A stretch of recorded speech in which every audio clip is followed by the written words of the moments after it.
कौन लाया इन्हें यहाँ? ये लाया, कैप्टन लाया।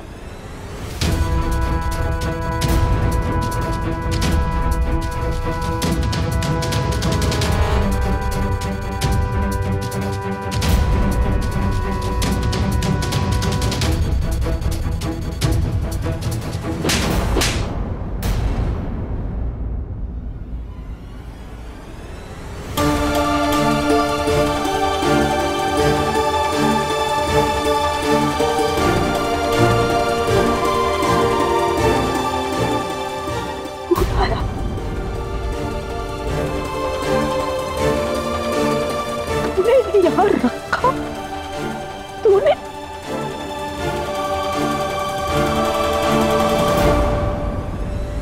नहीं जानता ना कि औरत कौन है? तू नहीं जानता कि तेरे पिता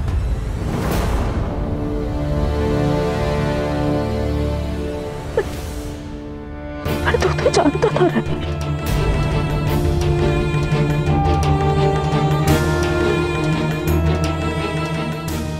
मेरा बेटा है, मेरा।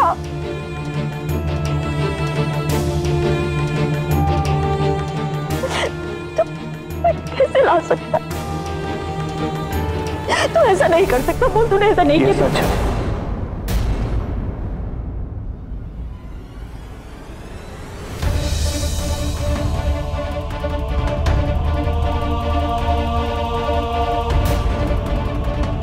ये सच है मां।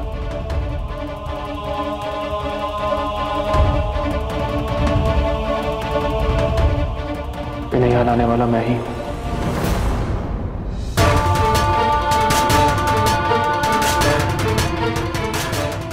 इस वक्त अथर्व की हालत ठीक नहीं है।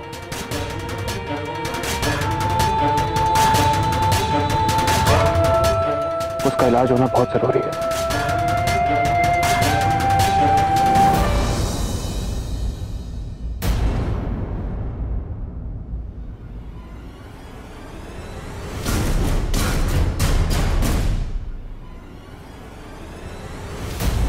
तुम्हें भी पता था?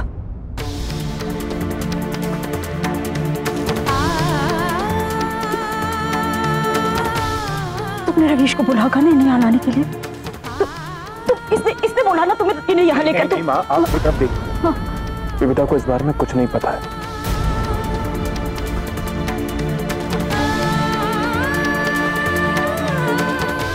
इन्हें अभी अभी पता लगा है। इन्हें यहाँ लाकर छुपाकर रखने का फैसला मेरा था, सिर्फ मेरा। सिर्फ बहुत अकेला कर देने वाला शब्द है रवीश।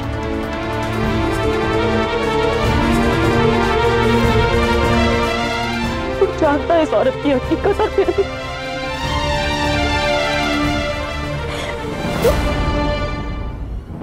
तू इतना बड़ा कब हो गया रवीश कि अपनी माँ की बर्बादी का फैसला तूने खुद ही कर लिया।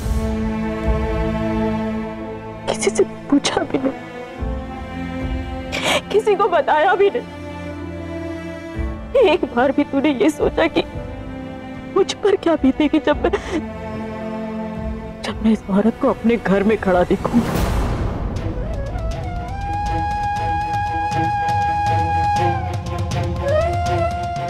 मुझ पर क्या गुजरेगी जब मुझे पता चलेगा कि ये औरत और इसका बेटा महीने से मेरे घर में रह रहे हैं, मुझसे छुप के। ये मेरे लिए आसान नहीं था, बहुत मुश्किल था, लेकिन मुझे ये करना पड़ा। करना पड़ा? क्यों करना पड़ा रवि?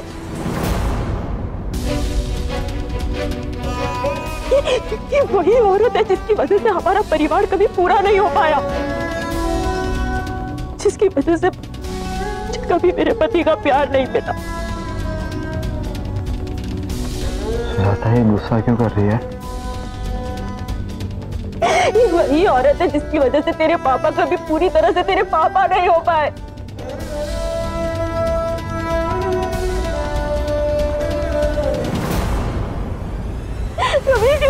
इस औरत ने चुराया उन्हें हमसे, और तो सब भूल गया। हाँ, 1 मिनट आप मेरी बात सुनिए, बस सिर्फ 1 मिनट। इसमें किसी की कोई गलती नहीं है। गलती है रवीश, इस इस औरत की गलती है। ये वही है जो कभी सामने नहीं आई, लेकिन हमेशा सामने रही। खुशी में, दुख में, त्योहार में, मौतों में हमेशा एक ऐसे साए की तरह हमारे परिवार से चिपकी रही जैसे कभी नहीं छोड़ेगी। मैं आपको दुख नहीं पहुंचाना चाहता था। क्यों रवि, क्यों लाया इन्हें यहाँ?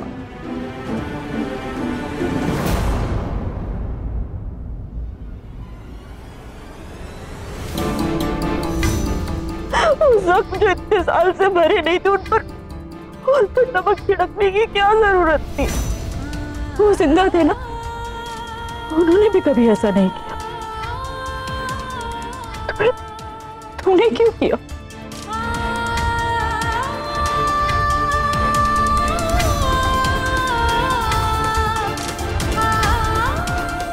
क्योंकि पापा की आखिरी इच्छा है।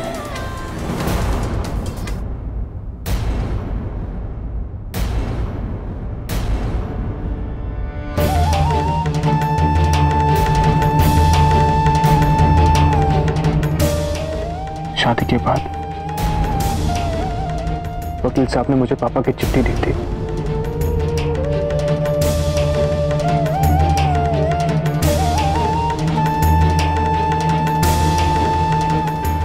मुझे अपने पापा की आखिरी इच्छा पूरी करनी थी।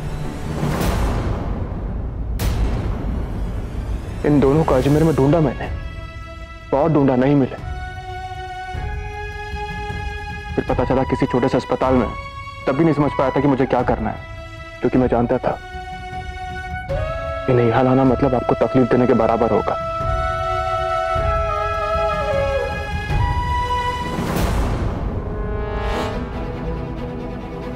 लेकिन जब मैंने अथर की हालत देखी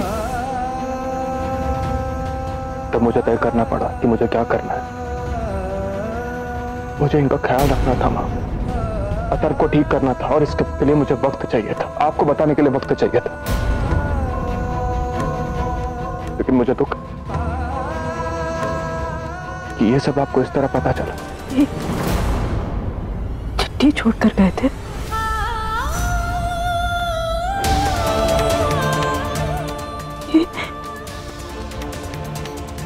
इनकी इच्छा थी। जानता हूं आपको बहुत तकलीफ हुई है। मैंने सारी जिंदगी आपको दुखों से, तकलीफों से जूझते हुए देखा है मां।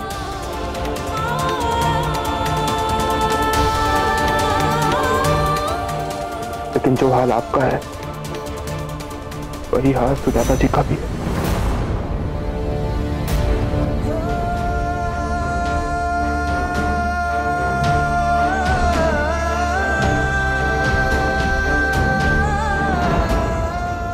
आप सिर्फ एक बार मां, सिर्फ एक बार सुजाता जी की नजर से जिंदगी को देखने की कोशिश कीजिए।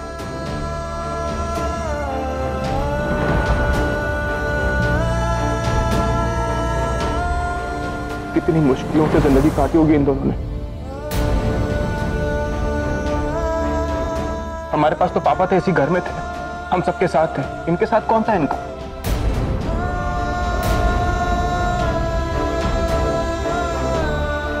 कोई भी नहीं था।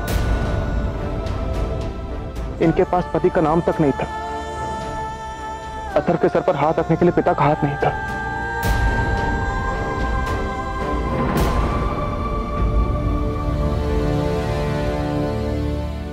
सिर्फ अकेले सुजाता जी ने अथर को कैसे पाला होगा हम सोच कर भी नहीं सोच सकते। हम सबकी जिंदगियों में बहुत दुख है, बहुत दर्द है, लेकिन इनकी जिंदगी में दुखों के अलावा आज तक कभी कुछ रहा ही नहीं। हमारे पास तो पूरा परिवार है मां, इनके पास तो वो भी नहीं है। बस कर रवीश।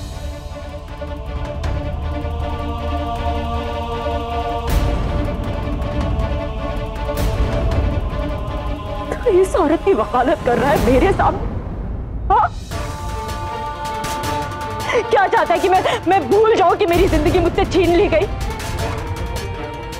माफ कर दो इस औरत को और भूल जाओ कि इसने मेरा पति छीन लिया मुझसे, और सिर्फ पति ही नहीं, मेरी पहली औलाद भी। शरणागत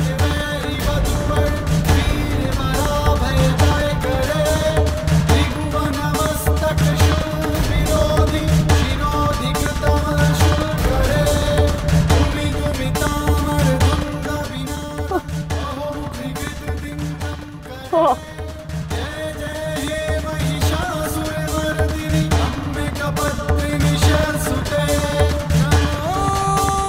तुम जानना चाहती थी ना कि मैं तुम्हें करवा चौथ का व्रत क्यों नहीं रखने देती?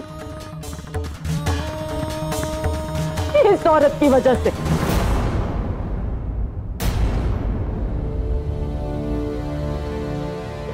क्योंकि वो करवा चौथ का ही दिन था। मैं प्रेग्नेंट थी और हर औरत की तरह मैं भी अपने पति का इंतजार कर रही थी। मुझे पता चला मेरा पति मेरे साथ नहीं, इस औरत के साथ है।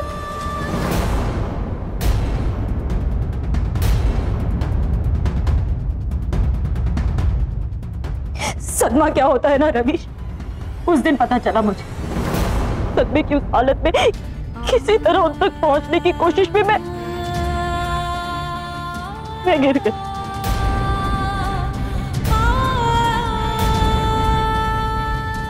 और साथ ही मेरी होने वाली संतान भी।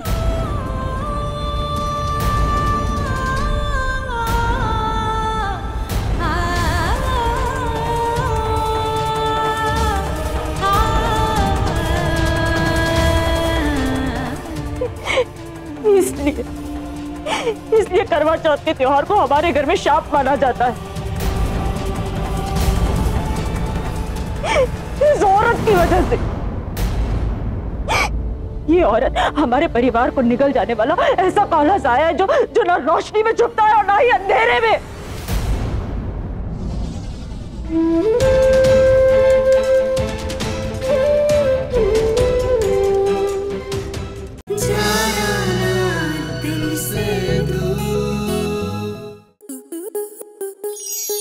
स्टार प्लस के ऐसे ही और बेहतरीन लम्हे देखने के लिए सब्सक्राइब करें हमारे YouTube चैनल को।